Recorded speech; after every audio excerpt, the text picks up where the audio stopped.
오전 예배의 말씀 이사야 6장에 있는 말씀으로 은혜를 나누겠는데, 말씀의 제목을 이사야의 3대 발견이라는 말씀의 제목으로 은혜를 나누겠습니다. 본문의 말씀은 이사야 선지자가 하나님께 부름을 받은 그런 대목이에요. 일명 소명장이라고 하는데, 이사야 소명장, 그 말씀을 기록한 겁니다.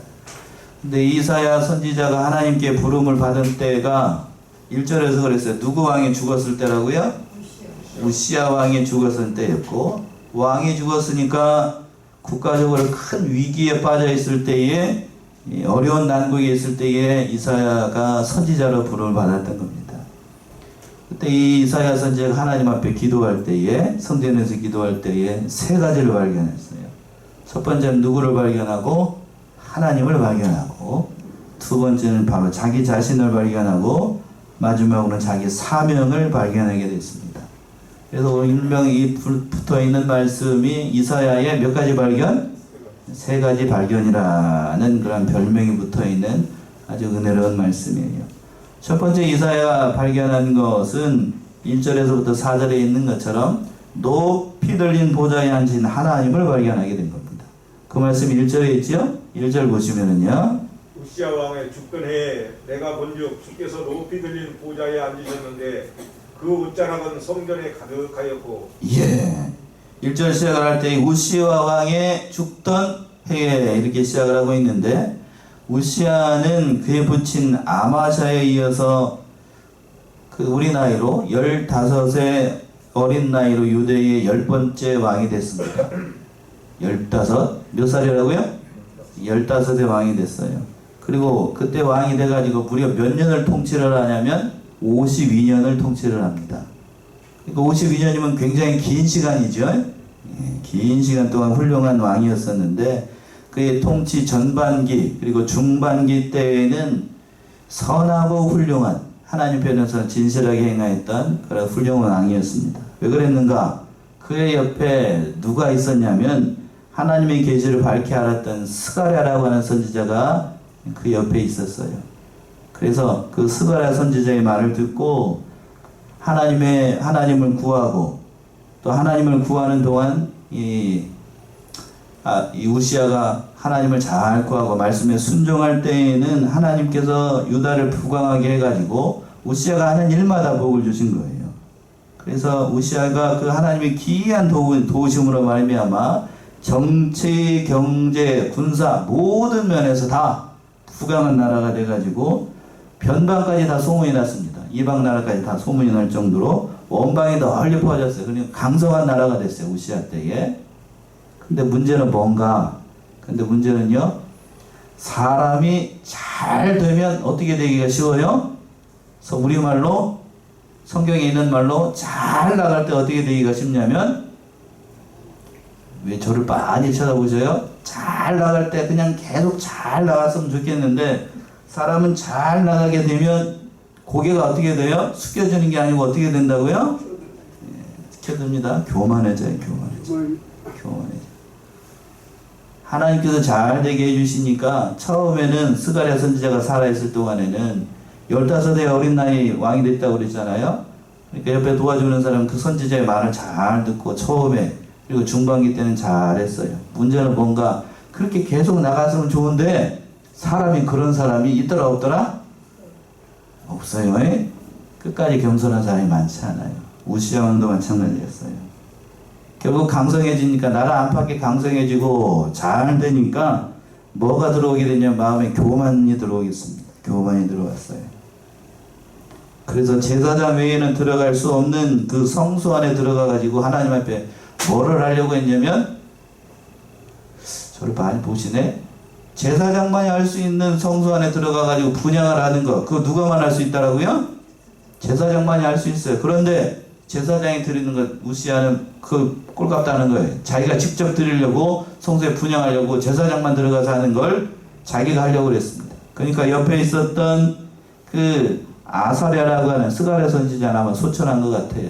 아사랴라고 하는 선지자가 그걸 말해서 그건 죄라고요. 제사장만이 할 수 있다고. 그랬더니 그냥 그 손길을 다 뿌리치고 화를 내면서 막 들어가려고 그랬습니다. 그랬더니 하나님이 그걸 보시고 어떻게 하셨냐면, 그 순간 우시아를 딱 때려버렸어. 그래서 어디에 문둥병이 이마에 문둥병이 착 바래버렸어. 예. 사람이 교만해져요. 그렇게 우시아가 이마에 문둥병이 딱 생기니까 어떻게 되냐면 그 순간 그 성전에서 쫓겨나고, 그리고 왕궁에도 들어가지 못하고, 유대의 율법이 그래요. 문둥병에 바르면 따로 살아야 돼요. 그 왕궁에서 쫓겨나고 다시 별궁을 만들어 가지고 말년에 아무도 들어올 수 없고, 예, 별궁에서 그렇게 살고 67세라고 하는 그런 나이에 쓸쓸한 마늘을 보내다가 그렇게 죽었어요. 그러니까 사람은 늘 겸손해야 되는데 그렇지 못하다는 거예요. 그 얘기를 하려는 게 아니고, 그렇게 많은 은혜를 받았고 그렇게 많은 훌륭한 일을 했던 이끌었던 우시아가 죽으니까 국가적으로 그때는 참 위기의 순간 아니에요? 그러니까 우리나라로 얘기한다라고 하면 훌륭한 대통령이나 그런 사람이 갑자기 죽었을 때 국가적으로 참 위기의 순간이잖아요. 그러니까 그때에 누가 이제 하나님 앞에 기도를 하기 시작했냐면, 오늘 본문의 말씀의 주인공이 누구요? 이사야가 하나님 앞에 유대 나라가 어떻게 될 것인가, 참 선한 왕이 죽었는데 말레네는 비록 이렇게 교만죄가 들어와서 그렇게 되긴 했지만 그 유대의 장래를 염려하고 다음에 이 왕은 선한 왕이 될 것인가, 여러 가지를 기도를 했던 거예요. 기도를 했더니, 하나님 앞에 기도했더니, 성전에 들어가서 기도했더니 하나님이 누구를 만나게 해주셨나요? 바로 하나님을 만나게 해주신 거예요. 자, 예레미야 29장을 한번 가봅시다. 예레미야 29장 11절에서부터 13절. 예레미야 29장 11절에서부터 13절. 나 여호와가 말하노라. 너희를 향한 나의 생각은 내가 하나니 재앙이 아니라 곧 평안이요 너희 장래의 소망을 주려하는 생각이라. 너희는 내게 부르짖으며 와서 내게 기도하면 내가 너희를 들을 것이요 너희가 전심으로 나를 찾고 찾으면 나를 만나리라. 예, 13절의 말씀이 참 귀한 말씀이죠. 너희가 전심으로 나를 찾고 찾으면 나를 어떻게 된다고요? 만나게 됩니다. 그러니까 이사야 선지자가 우시아 왕이 죽고 나라적으로 위급한 때에 유대 나라를 위해서 하나님께서 불쌍히 여기셔가지고 이렇게 해달라라고 전심으로 하나님을 찾으니까 하나님이 나타나셨어요. 그러니까 무슨 문제가 생기든지 우리가 먼저 찾아야 될 땅이 누구인가? 마땅히 하나님 백성은 하나님을 찾아야 됩니다. 하나님을 찾아야 돼요. 세상 사람 의지하고 그런 것 그 좋은 생각이 아니에요. 알기는 아는데 우리가 막상 어려운 일이 닥치게 되면 우리는 하나님을 찾는 게 아니라 세상 사람들의 도움을 먼저 찾으려고 하죠. 경제적으로 어려운 때, 이 코로나로 경제적으로 어렵고 어려운 현실 가운데서도 마찬가지예요. 그때나 지금이나 마찬가지예요. 우리를 도와주실 수 있는 분은 은행에 있는 잔고가 아니고, 그렇죠? 은행에 있는 잔고나 남편이나 아내가 아니고 바로 하나님이에요. 하나님. 하나님을 바라봐야 돼요. 하나님을 바라봐야 되는데, 그건 바로 그것이 바로 해결책이라고 하는, 그때 기도했더니 하나님께서 그 후반절에 있는 것처럼, 중반절에 있는 것처럼 주께서 높이 들린 보좌에 앉으신 것, 그걸 보여주신 거예요. 하나님을 찾으니까, 이사야 선지자가 하나님을 찾으니까 하나님을 보여주신 겁니다. 근데 여기서 중요한 사실은 사람이 하나님을 볼 수 있나요? 없나요? 자, 여러분, 나는 하나님 봤다. 그런 분 계셔요? 아무도 없죠? 봤는데 아직 살아있다. 그런 분도 계셔요? 예. 목사님, 저는 하나님 목소리를 들었는데요. 성경에 가끔 그런 경우가 있어요. 제가 어떤 경우라고 그랬어요? 가끔 있는 경우라고 그랬죠. 가끔. 근데 그게 진짜인지 가짜인지는 검색을 해봐야 돼. 검사를 해봐야 되는데, 가끔 하나님께서 보여주시는 때가 있어요. 바로 누구를 부를 때에, 오늘 본문의 말씀에서 이사야 선지자를 부를 때에 하나님께서 이렇게 보여주신 거예요. 그러니까 인간의 수준, 그 사람의 신앙 수준에 따라서 하나님께서 눈높이를 낮추셔가지고 보여주시는 겁니다. 그러니까 저에게 보여주는 것도 내 누구의 수준에 맞춰서, 저를 보세요. 저에게 보여주는 하나님 누구의 수준에 맞춰서? 내 수준에 맞춰서 하나님 보여주셔요. 그리고 여러분이 만나는 하나님도 누구의 수준에 맞춰서? 여러분 수준에 맞춰서.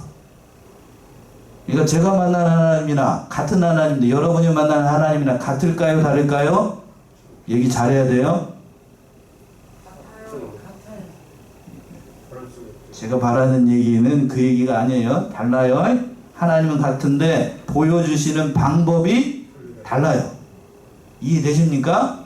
어린 아이에게는 아버지를 설명을 할 때 정확한 얘기가 잘 안 되는데 어린 아이에게는 다른 걸 합시다. 다른 걸 합시다. 만약에 코끼리를 설명을 한다.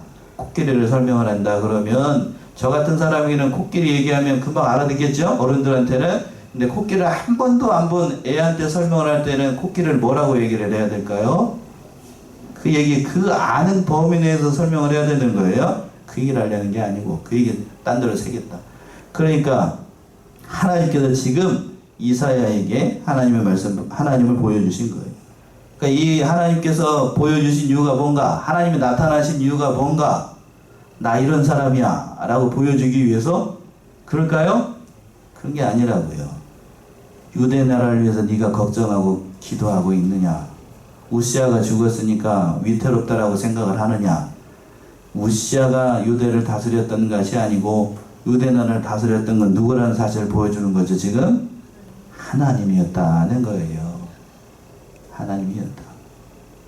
우시아가 52년 동안 나라를 잘 다스리고 그 왕이 죽으니까 유대 나라를 위해서 내가 기도하는 거 안다. 그러나 그 왕을 세우고 그 자리에 있게 하는 것은 그의 능력이 아니라 바로 나의 능력이라는 이야기예요.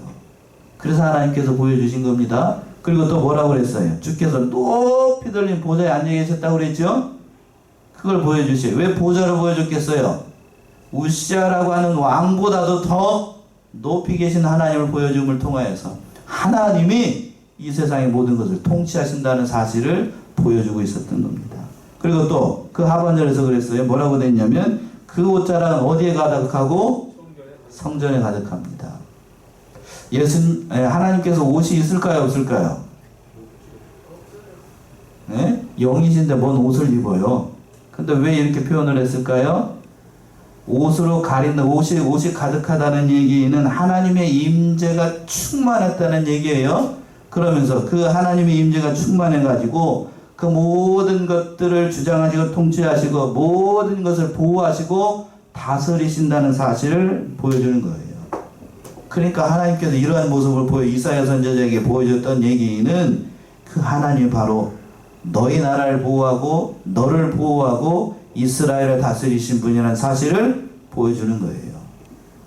자, 여기까지 하고요. 2절 봅시다. 그 하나님을 찬양하는데 천사들이 나와서 찬양을 하죠. 2절이요. 스랍들은 모셔 섰는데 각기 6날개가 있어 그 둘로는 그 얼굴을 가리었고 그 둘로는 그 발을 가리었고 그 둘로는 날며. 예, 스랍이라는 천사가 그 옆에 서 있었습니다. 스랍 천사. 계시록에서 봤었는데 이건 네 천사들을 얘기를 할 때도 있어요. 그러니까 이 특별 천사들 가운데 한 명인데 그 천사들이 불꽃 같은 그걸로 불꽃이라는 별명도 있어요. 4명의 천사들이 하나님 앞에서 최측근에서 하나님을 사방으로 감싸면서 있던 천사들이 스랍 천사입니다. 그런데 날개가 몇 개가 있다고요? 6개가 있었습니다. 6개. 날개가 6개? 그림이 그려지셔요? 아무튼 날개가 6개가 있었어요. 새같이 생긴 건 아니고. 예. 그러니까 2개는 어디를 가렸어요, 먼저? 둘로는? 얼굴을 가리었고. 얼굴을 가렸어요, 얼굴을. 왜? 천사들도 하나님을 어떻게 할 수 없으니까요? 볼 수 없어요. 볼 수 없어. 보면 죽는다는 얘기가 감히 볼 수 없을 정도로 거룩하신 분이기 때문에 머리를 가렸어? 얼굴을 가렸어. 얼굴을. 하나님 정면을 볼 수 없으니까 얼굴을 가리고. 둘로는 또 어디를 가리고? 발을 가렸습니다. 발을 가렸다는 얘기는 우리 육신의 몸 가운데 가장 그래도 불결한 곳이 어디냐면 발이죠, 발. 그래도 하루 종일 일하고 나면은 뭣도 많이 나겠죠. 구두를 딱 벗을 때 집에 들어갈 때 뭣도 많이 나고, 발냄새도 많이 나고. 여러분 발냄새 나시나요? 그 얘기 하자는 게 아니고, 그러니까 겸손한 거예요. 자기의 그 더러운 것을 가릴 정도로 천사라고 할지라도 그 발을 가렸고, 마지막으로 두 날개는 어떻게 하고? 날아다니면서 신속하게 순종하는 태도를 가리키는데 그 수락 천사가 하나님을 찬양했습니다. 그 말씀 3절이죠? 3절 보시면 서로 창화하여 가로되 거룩하다 거룩하다 거룩하다 만군의 여호와여 그 영광이 온 땅에 충만하도다. 예, 거룩하다는 말이 몇 번 나오고 있습니까? 3번 나왔습니다. 3번 나왔어요. 그만큼 3이라고 하는 것은 이스라엘 가운데 완전수를 얘기를 합니다. 그러니까 하나님은 어떠한 분이죠? 완전히 거룩하신 분이라는 사실을 강조하고 있는 겁니다. 그리고 또 만군의 여호와여 그 영광이 온 땅에 충만하도다. 만군, 하늘에 있는 모든 천군과 천사의 수를 가리키는데 그 모든 것이 충만하신 여호와 하나님, 심판의 주님을 얘기를 하는 그런 대목이기도 해요. 그 영광이 온 땅에 충만하다. 하나님의 영광은 온 우주와 온 땅에 충만하신 그런 하나님으로 나타나신 거예요. 그러면서 또 4절 보시면 4절 이같이 창화하는 자의 소리로 인하여 문지방의 터가 요동하며 집의 연기가 충만한지라. 이 하나님의 임재를 상징합니다. 그래서 이 본문의 말씀과 비슷한 상황이 어느 때 나타났었냐면 모세가 뭘 받을 때에 시내산에서 뭘 받을 때요? 십계명을 받을 때에 땅이 진동하고 빽빽한 구름 가운데 하나님의 임재를 했지요. 그때의 모습과 비슷한 것처럼 하나님께서 이런 현상 가운데 바로 하나님의 임재, 하나님 자신을 보여주신 거예요. 첫 번째는 이사야 선지자가 뭘 발견했냐면 높이 계신 보좌에 계신 바로 하나님을 발견을 했습니다. 두 번째는 뭘 발견을 했는가? 5절과 7절에 있는 것처럼 입술이 부정한 누구를 발견했는가? 자신을 발견하고 회개했습니다. 그 말씀이 5절부터 나오죠? 5절 보시면요. 그때 내가 말하되 바로다 나여 망하게 되었도다. 나는 입술이 부정한 사람이요 입술이 부정한 백성 중에 거하면서 만군의 여호와신 왕을 비웠음이로다. 예, 그때 내가 말하되 화로다 나여 망하게 되었도다. 하나님을 발견하고 난 다음에 이사야 선지자가 이렇게 얘기를 했습니다. 하나님을 발견하고 나니까 누가 보이기 시작한 거냐면 바로 내가 보이기 시작한 겁니다. 하나님을 발견했으면 좋은 일인데 왜 망하게 되었다라고 얘기를 할까요? 예? 나를 발견하니까요. 여러분 하나님 발견하면 다 공통적으로 고백하는 대목이 이 대목이에요. 이 대목. 너무나도 거룩한 하나님 앞에 보니까 점도 없고 흠도 없고 완전히 거룩하지 않은 하나님 앞에서 그 밝은 빛 가운데 계신 하나님을 딱 보는 순간 인간은 다 뭐밖에 드러나냐면 마치 엑스레이 찍는 것처럼 자신의 부정한 것이 싹 다 드러나요. 예? 싹 다 드러난다고. 엑스레이 여러분 찍어보셨어요? 엑스레이보다도 요즘은 CT가 나오죠? CT 딱 찍는 순간 여러분 머리 끝에서부터 발끝까지 어디가 고장났는지 다 나와요? 그런데 그거보다도 훨씬 더 능력이 충만하신 하나님 앞에 딱 서는 순간 여러분이 죄송해요. 여러분이 뭐를 입고 있는지 뭘 먹었는지 다 드러나요. 그러니까 어떻게 되겠어요? 화로다 망하게 되었도다 라고 할 수밖에 없는 거죠. 지금은 제가 이렇게 오늘 주일이라고 그래도 양복 입고 이렇게 예쁘게 하고 있지 하나님 앞에 서게 되면 이게 싹 다 벗어지면서 우리 자신의 적나라한 모습이 다 드러나요. 속에 감출 수 없는 것까지 죄까지 다 드러나요.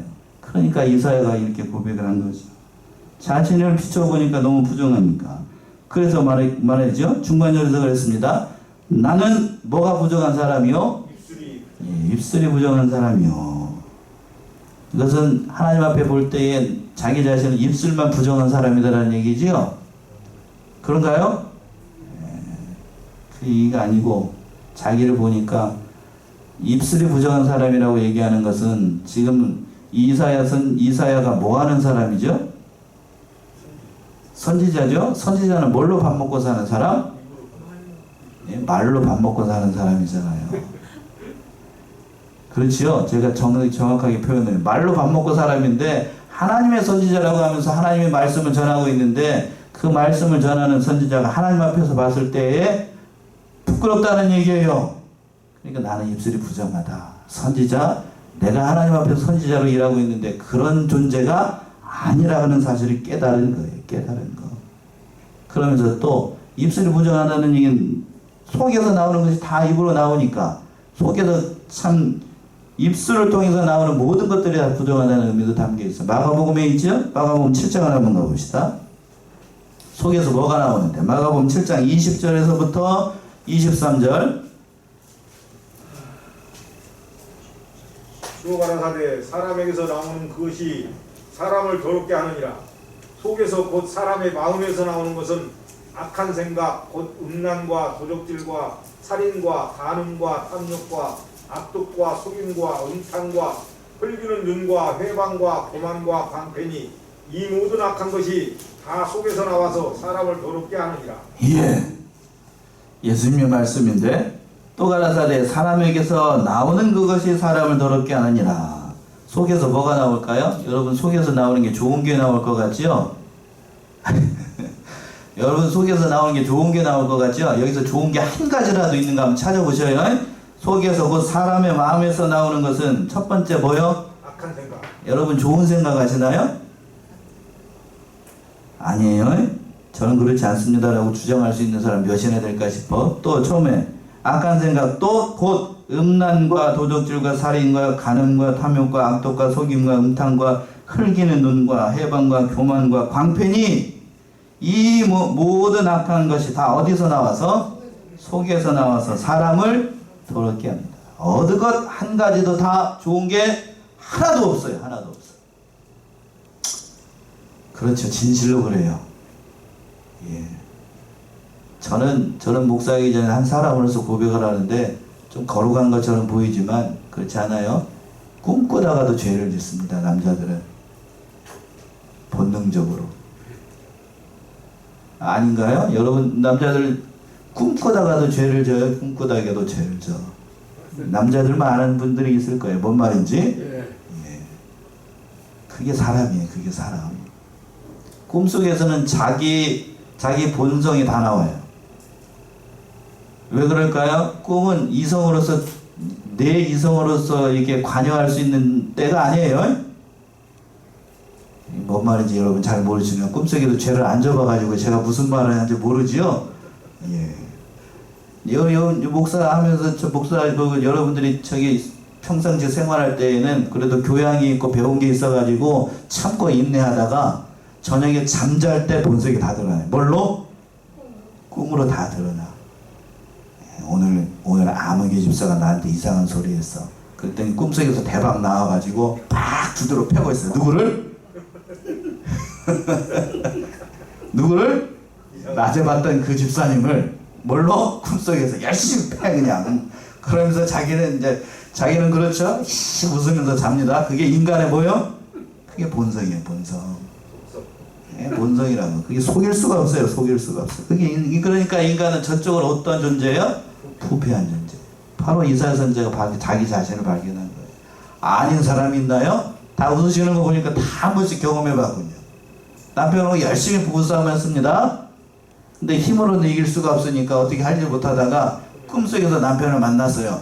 그러면서 남편을 발로 찹니다. 꼬집고 막 두들겨 패고 그냥 어디에서? 실제는 그럴 수 없으니까 어디서요? 꿈속에서. 그게 사람이에요. 그게 사람. 본질적으로 자신을 발견한 거예요. 하나님을 발견하니까 바로 자신을 발견한 겁니다. 그러니까 내가 왕을 받도다 이렇게 고백을 하고 있는데 하나님을 보고서 내가 살아있는 것은 기적이라는 얘기가 담겨 있는 거예요. 그러니까 그 얘기를 듣는 순간 스랍천사가 와가지고 어떤 행동을 해주지요? 6절과 7절이요. 때에 스랍의 하나가 화도로 간에서 취한 바 흰 숯을 손에 가지고 내게로 나와서 그것을 내 입에 대며 가로되 보라 이것이 네 입에 닿았으니 네 악이 제하여졌고 네 죄가 사해졌느니라 하더라. 예, 바로 다 망하게 되었도다. 그러면서 자기 자신을 발견하니까 그 순간 그 천사 중에 하나가 수랍 하나가 화저라고 하는 그 화저로 그 단에서 취한 숯을 하나 가지고 어디에 대댔다고요? 입술에다가 딱 댔습니다. 이거는 상징적인 의미예요. 진짜로 됐다는 얘기가 아니고 진짜로 됐으면은 여러분 입술 멀쩡하지 하나도 않죠. 이사야 선지자가 입술이 이렇게 돼가지고 말 전해야 될 거 아니야. 영적인 의미지요. 물론 어제 말씀을 전면서 그런 생각이 갑자기 들었어요. 성도들이 이상한 말을 할 때마다 하나님이 진짜로 천사를 보내가지고 그 입이라고 하면 그러면 안 되죠. 뭐라고 해야 될까요? 그 주둥이에다가 그냥 숯불을 한 번씩 딱 대면 참 볼만할 거예요. 그냥 그거 한 번씩 했으면 좋겠어. 그리고 일주일 지나가지고 어느 사람 입술이 멀쩡한데 한 번씩 그게 그랬으면 저부터 아마 말씀을 못 전할 겁니다. 그렇죠? 그게 사람인지라 어쩔 수가 없지요. 상징적인 의미에 바로 누구를 통해서 죄가 제거된다는 사실, 예수 그리스도를 통하여서 그 모든 죄악이 사해진다는 사실을 상징적으로 보여주는 그런 말씀이에요. 또 중요한 사실이 뭔가 하면 이 숯불이 어디에 있었죠? 땅에 있었나요? 아니면 하늘에 있었나요? 하늘에 있었어요. 그러니까 죄를 사해 주시고 죄를 제거해 줄 수 있는 것은 땅에서 일어나는 일이 아니고 어디서 일어난다고요? 하늘에서. 그러니까 쉽게 얘기하면 인간의 노력과 수행과 모든 것을 통해서 내 죄가 사해지는 것이 아니고 전적으로 내 죄를 사해주는 건 어디 권한에? 하나님께 있다는 사실이에요. 하나님께 있다. 그러니까 이 세상에 일어나는 모든 종교는 죄를 사해주는 권한과 능력이 있을까요? 없을까요? 없어요. 그러니까 없는 거예요. 어디에 있는 거로만? 하나님께만 있으니까. 그걸 단적으로 보여주는 말씀이 오늘 본문의 말씀이에요. 그러니까 또 중요한 사실, 예를 들어 설명을 한다라고 하면, 자 봅시다. 내가 어떤 사람에게 죄를 졌어요? 잘못을 했습니다. 쉽게 얘기합시다. 남편하고 싸웠어요. 그렇다라고 하면 심한 말을 해가지고 남편이 자존심이 상했습니다. 그렇다라고 하면 그렇죠. 아내가 열심히 밥을 하고 열심히 맛있는 걸 해가지고 봉사를 열심히 했습니다. 누굴 보면서 지금 얘기하고 있어요. 열심히 했습니다. 그런데 남편이 마음이 상했어요. 그렇게 열심히 노력한다라고 해서 누가 자기 자신의 그 아내의 죄를 용서해 주지 않으면 그 죄가 용서되지 않는 거죠. 누가 주권이 누구에 달렸어요? 아내에게 달린 거예요? 남편에게 달린 거예요? 남편에게 달렸죠? 아무리 열심히 노력을 해도 누가 용서해 주지 않으면, 상처받은 사람이 용서해 주지 않으면 그 노력은 다 헛거예요. 헛거. 그것처럼 우리가 하나님 앞에 죄를 졌어요. 인간이 아무리 노력을 해도 하나님이 용서해 주시지 않으면 그 인간의 모든 노력이 어떻게 되는 거죠? 호사예요. 호사. 이해가 되십니까? 하나님 앞에 죄를 지었으면 누가 용서해 줘야 돼요? 하나님이 용서해 줘요. 그 용서의 방법이 뭔가? 누구를 믿는 것을 통하여서 예수를 믿는 그 한 가지 방법밖에 없어요. 바로 그 사실을 지금 보여주고 있는 거예요. 바로 이사야가 그걸 보고 회개했던 거예요. 한번 더 찾아봅시다. 마태복음 3장 11절이죠. 마태복음 3장 11절. 나는 너희로 회개케 하기 위하여 물로 세례를 주거니와 예비해 오시는 이는 나보다 능력이 많으시니 나는 그의 신을 들기도 감당치 못하겠노라. 그는 성령과 불로 너희에게 세례를 주실 것이요. 예, 그는 뭐로? 성령과 불로 너희에게 뭘 주실 것이고? 세례를 주실 것이고. 예, 세례를 주실 것이고. 바로 예수님에 대해서 세례 요한이 예언한 그런 말씀인데, 그 예수를 믿는 것을 통하여서만 우리의 죄가 씻어지는 것을 단적으로 보여주는 말씀이에요. 자, 그 자기 자신을 발견하고 이사야 선지자가 하나님 앞에 회개한 거예요. 두 번째는, 마지막으로 세 번째는 뭘 발견했는가? 8절에 있는 것처럼 자신의 사명을 발견을 했습니다. 8절이요, 마지막 8절. 내가 또 주의 목소리를 들은즉 이르시되 내가 누구를 보내며 누가 우리를 위하여 갈고 그때 내가 가로되 내가 여기 있나이다 나를 보내소서. 예. 마지막으로 그 모든 일이 있고 난 다음에 하나님께서 얘기하셨습니다. 내가 누구를 보내며 누가 우리를 위하여 갈고 라고 이렇게 하나님께서 얘기를 하셨어요. 이것은 하나님께서 일할 사람을 어떻게 하시는 거죠? 부르시는 거예요. 또 다른 말로 찾으시는 겁니다. 그러니까 하나님은 하나님의 나라를 위해서 일할 사람을 지금 이 시간에도 찾고 계시는 거예요. 이건 비단 물론 누구를 염두에 두고 하나님께서 하신 말씀일까요? 누구를 염두에 두고 본문의 말씀에서 이사야 선지자를 염두에 두고 한 말이죠. 그러니까 이사야가 그 하나님의 모든 것을 보여줬으니까 이사야가 선지자로서의 역할을 잘 감당하도록 하기 위해서 하나님께서 이렇게 이사야 선지자를 부른 거예요. 그분은 고백을 부르는 것을 듣고 이사야가 응답을 하는데 뭐라고 응답을 하냐면 내가 여기 있나이다. 나를 보내소서. 이렇게 얘기를 했습니다. 지금 보세요. 하나님 앞에 누구 혼자 있죠 지금? 사람이라고는 이사야 선지자 혼자 있잖아요. 그래서 하나님이 얘기를 하시는 거예요. 누굴 들으라는 식으로 이렇게 딴 데를 보시면서 했는지 뭐랬는지 알 수가 없지만 내가 누구를 위하여서 누구를 보내며 누구를 위하여 내가 누구를 보내면 누가 우리를 위하여 갈고 하나님께서 얘기를 했는데 이사야가 그때 못 들은 척하고 시침이 딱 되고 가만히 있습니다. 못 들은 척하고 그럼 될까요 안 될까요? 여러분들은 가끔 그렇잖아요. 예? 시침이 딱 되고 있어요. 저는 못 들었습니다. 저는 목사님께 그런 얘기 들은 적이 없어요. 하나님 저는 안 들었습니다. 이렇게 하는 때가 많잖아요. 이때 이사야가 그걸 못 들은 척하고 가만히 있으면 뭐 하는 거죠? 하나님 말씀을 불순종하는 거 아니에요? 불순종한 거. 그러니까 대답을 듣기를 원하시는 거예요. 그렇다고 해서 이사야 선지자가 마지못해서 하나님 가겠습니다. 울면서 그렇게 대답한 게 아니고 단 마음으로 가겠다고 얘기를 한 거죠. 그러니까 그런데 여기서 중요한 사실이 뭔가 하면 이사야가 하나님의 부르심을 듣고 나를 보내소서 이렇게 얘기할 때에는 자신의 영광이나 개인적인 그 영광을 위해서 간 게 아니라고 하는 겁니다. 이사야가 부르심을 받은 그때는 누가 죽었던 때라고 그랬어요. 앞에서 국가적으로 참으로 위기의 때였어요. 코로나로 어려운 이러한 현실 가운데 코로나는 국가적으로 어렵고 이 전 세계적으로 어려우니까 지금 대한민국의 교회 형편이 어려워지니까요. 하나님께서 부르실 사람을 찾는데 단적인 예예요.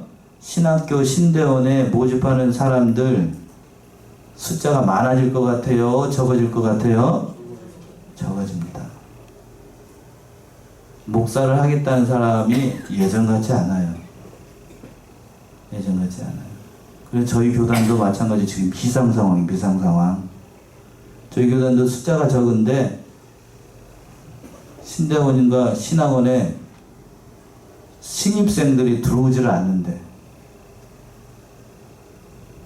참 큰일이에요. 큰일.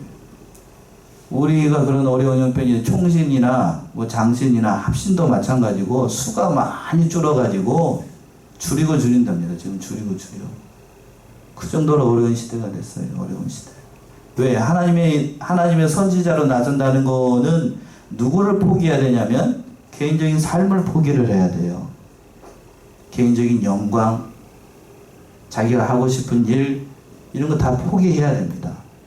선지자로 부름을 받는다라고 하는 것은 그런 의미가 담겨 있어요.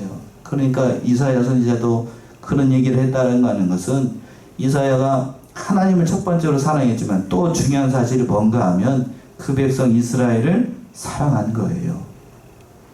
하나님을 첫 번째로 사랑하고 두 번째는 누구를 사랑해야 되는가? 하나님의 말씀을 받는 백성들을 사랑하지 않으면 감히 할 수 없는 말을 지금 이사야가 했던 거예요. 나를 보내소서. 이거 단순한 고백 아니에요. 나를 보내소서.